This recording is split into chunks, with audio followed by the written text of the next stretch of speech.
Allez, on parle de votre contrat d'assurance vie. C'est vrai qu'on s'y attendait un petit peu, ce n'est pas une surprise, en période de taux bas prolongée. On savait que le fonds en euros verrait sa rémunération baisser au fur et à mesure, plus on avance dans le temps. Mais là, les premières annonces qu'on a pu avoir de compagnies d'assurance montrent quand même une espèce d'accélération dans la baisse des rendements. Bonjour Yvan. Bonjour. Yvan Best, directeur de la rédaction de Point Banque. Encore une fois, ce n'est pas une surprise, hein, les épargnants sont les grands perdants de ces taux bas. Et quand on reprend les chiffres en matière d'assurance vie de 2018, on avait un taux moyen, sur les banques en ligne, il y a plus, mais il y avait un taux moyen de 1,8%. Et là, on se rend compte que, c'est vrai que là, on rappelle, les Français adorent ça, le capital est garanti, c'est le liquide, on sort son osé quand on veut. Mais les premières annonces qu'on a de compagnies d'assurance, là, pour le coup, ça montre un tournant qui est assez brusque, assez brutal. On a Swiss Life, Generali qui nous dit, en gros, cette année, on servira du 1%. Voilà. Et puis, on a Allianz qui emboîte le pas et qui annonce aussi une forte baisse, sans préciser le chiffre, forte baisse à venir des rendements. Il y a un revirement, encore une fois, de stratégie de la part des assureurs qui, jusqu'à présent, avaient, on va dire, lisser un petit peu la baisse du rendement du fonds en euros. Absolument. Là, il y a de la politique, il y a de la stratégie là. Parce que c'est pour préparer aussi l'avenir, hein, quelque part. Pardon, je vous coupe, allez-y. Absolument. Parce que les assureurs n'ont pas besoin techniquement de pratiquer des baisses aussi franches.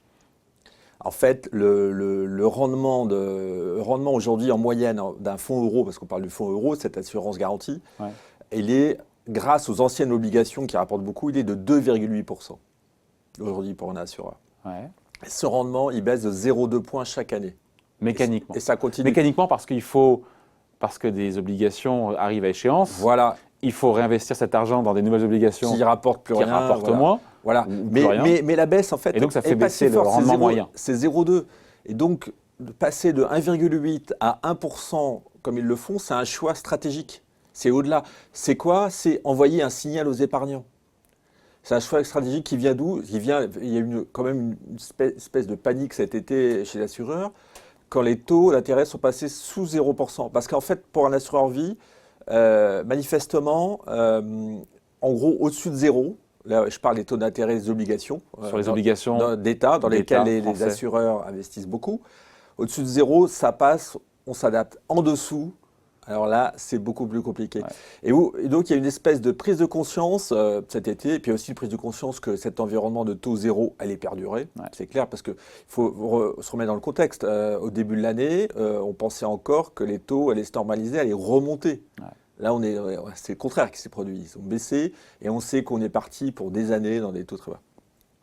Et donc, effectivement, il y a eu un vrai revirement, une prise de conscience, et les assureurs se sont dit, on ne peut pas tranquillement baisser de 0,2 points par an, comme ils pourraient le faire. Donc, il faut envoyer un signal aux épargnants. Un signal très fort. Et le signal, on va dire bon, le fonds euro, franchement, à l'avenir, ça ne va plus marcher. Et donc, on vous le montre. Mais c'est vrai qu'à l'infini, si les taux restent bas ou négatifs, à l'infini, ça ne marche plus. À l'infini, le fonds euro, il tend vers zéro. Absolument. Une fois qu'on a toutes les anciennes obligations qui rapportaient plus, qui sont arrivées à échéance, qu'on a remplacées par des nouvelles qui rapportent 0 au moins. Oui, mais dans le portefeuille, ça tend vers 0 à l'infini. Absolument, mais c'est 0,2 points en moins par an. Alors, il y a les assureurs de la vie, il y a des frais, d'accord, ils ne peuvent pas. Mais vous voyez, entre 2,8 et on baisse à. D'où vous sortez ce chiffre-là de 2,8% Je ne le mets pas en cause. 2,8%, c'est le chiffre qui a été donné par AG2R et qui représente assez bien le marché. Voilà, pour ça que je mets ça en avant. Sachant que dans un portefeuille, dans un fonds en euros, il y a des obligations d'État, mais il y a aussi des obligations d'entreprise. Absolument, donc qui permettent de rapporter plus. Un peu plus, mais les grandes entreprises aujourd'hui s'endettent à taux zéro. Oui, mais il y a deux obligations. Pour être précis, je peux vous répondre à ça, c'est qu'aujourd'hui, les réinvestissements, quand les assureurs comme AG2R, je cite un exemple parce qu'ils ont diffusé pas mal de chiffres intéressants, leur business qui est assez représentatif du marché. Quand ils réinvestissent aujourd'hui, ils achètent des obligues, le rendement moyen, s'ils achetaient que des obligations d'État, ce serait 0, quoi, ou 0,2, je ne sais pas comment on est aujourd'hui. Ils arrivent à 1,15 grâce aux obligations d'entreprise que vous citez. Ouais. C'est-à-dire l'investissement d'aujourd'hui, je ne parle pas du rendement du fonds globalement. Donc on arrive à 1%. 1,15, évidemment. Oui, mais avec toutes les obligations anciennes, le rythme baisse est bien de 0,2 points chaque année. Ouais. Donc il y a quand même du temps. Et donc il y a un choix stratégique de dire on envoie un signal fort, on tombe de 1,8 à 1%. Ouais, sachant que c'est pour en fait frapper un peu, si je puis dire, les esprits des épargnants pour leur dire, attendez, mais il faut changer votre Mais ce qui est vrai, c'est que quand on prend un peu de d'esprit. recul, on revient en arrière quand ça a été créé le fonds en euros de l'assurance vie, quand ça a eu du succès. Et c'est Patrick Artus qui disait ça dans une note récente. On disait, voilà, ça a été créé quand les taux étaient à 10%. Et donc avoir un fonds en euros qui est majoritaire dans le portefeuille des Français, encore une fois, en termes de sécurité, ça marchait parce qu'on avait des taux qui étaient plus élevés et des taux qui baissaient. Donc ça a donné des plus-values sur le portefeuille obligataire, pardon, c'est un peu technique. Sauf que là, aujourd'hui, il dit l'univers de taux bas, il faut réinventer l'assurance vie, c'est plus un produit adapté au taux bas, au taux zéro. Et il n'a pas tort. Ah mais complètement, il a complètement raison. D'où ce signal qui est quand même frappé sous le sceau du bon sens, que les assureurs envoient aux épargnants, même si c'est douloureux. Voilà, c'est un signal fort douloureux. Mais c'est un choix qu'ils ont fait quand même, parce que, encore une fois, ils pouvaient faire une baisse plus modérée en disant vous savez, l'assurance vie, à l'avenir, ça va être compliqué, etc. Ils n'ont pas fait ce choix, ils ont dit on frappe un grand coup et on annonce 1% pour que les gens se comprennent qu'il y a une espèce de choc. Quoi. Mais c'est certain qu'effectivement, avec des taux à 0%, ça ne marche pas.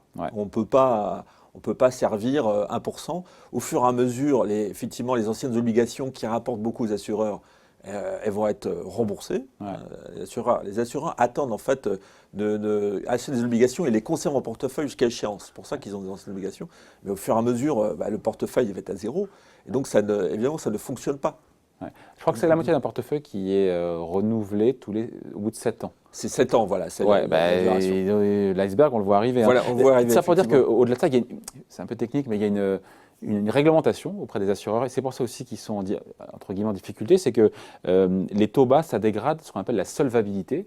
Il y a un régulateur qui demande donc aux assureurs d'avoir suffisamment de capital pour derrière. Et le problème, c'est que les assureurs, on explique en quoi les taux bas, ça réduit encore une fois la solvabilité, et donc ça pose problème aux assureurs. Les taux bas, parce qu'en fait, l'idée, c'est que à long terme, effectivement, ils ont moins de rendement, voilà. Tout simplement. Et il y a plein de calculs. Alors, ça dépend des compartiments, il y a la retraite, etc. Et là où c'est dramatique, et pour ça que je dis qu'en France, il y a un choix politique, c'est dramatique pour les assureurs qui offrent des taux garantis. Il y en a beaucoup en Allemagne. C'est-à-dire, imaginez un assureur qui garantit à ses épargnants minimum 1,5%. Ah, lui, il est mal. Lui. Comment il fait aujourd'hui ? Il y a des assureurs allemands qui sont dans ce cas. Donc heureusement, en France, les taux garantis sont bien inférieurs. Alors, je crois que beaucoup, ça dépend des compagnies, mais on est autour de 0,5%. Donc il y a de la marge. Il y a de la marge. Mais il y a quand même, le sujet, il est là. Et donc le régulateur fait ce genre de calcul.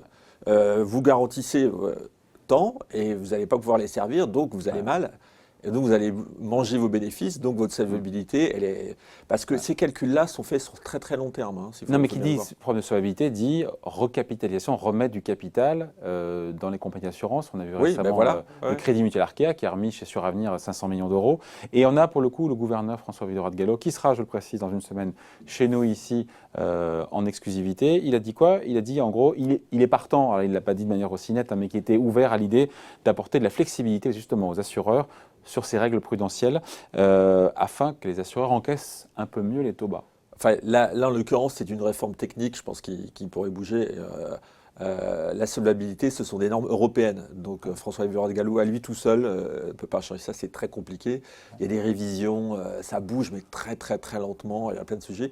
Là, il y a un sujet qui est plus franco-français, un peu technique, c'est les assureurs font normalement, l'assurance vie, l'assureur a du rendement, il le sert à ses épargnants. Alors il a des frais de gestion pour lui, évidemment, parce qu'il faut qu'il vive.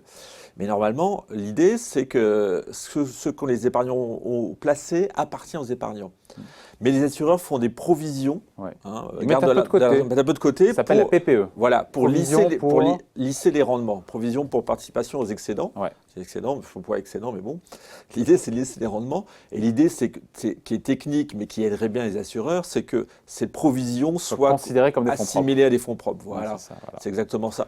Et là, mais je ne pense pas que ça améliore les choses à la marge. Hein. Ça ne change pas la question de la solvabilité. La solvabilité qui, encore une fois, ce sont des calculs à très très long terme. C'est pour ça que ça a un impact, mais qui ont un impact immédiat. On finit là-dessus juste, Yvan. Ceux qui se mettent à avoir peur en disant « oh là là, mais les assureurs, ils vont être en péril avec ces taux bas ». Le gouvernement a rappelé la solidité, encore une fois, des acteurs. Il faut le croire. Il n'y a pas de risque. Je pense qu'il faut le croire. D'autant plus que là, ils prennent des mesures assez drastiques, assez rapides, comme on a vu. Pour préserver l'avenir aussi. Pour préserver l'avenir. Donc je pense pas qu'elle est... Mais c'est évident que l'épargne dans cet environnement est un vrai sujet d'interrogation pour les assureurs. Ils le rapportent de moins en moins. Ce n'est pas pour rien qu'AXA a anticipé ça depuis plusieurs années. AXA s'oriente complètement sur la protection, la santé, etc. L'épargne n'est plus stratégique pour AXA, qui est quand même le gros assureur, parce qu'ils ont bien vu qu'il n'y avait plus d'argent à gagner là-dessus. Ouais. Mais les taux bas. Mais pour autant, je ne pense pas que ça mette en danger les compagnies d'assurance, qui sont très surveillées, etc. Voilà, donc forte baisse des rendements quand on écoute encore une fois les premières compagnies d'assurance qui sont prononcées sur ce sujet. Merci beaucoup Yvan Besse, donc directeur de la rédaction de Point Banque. Merci Yvan.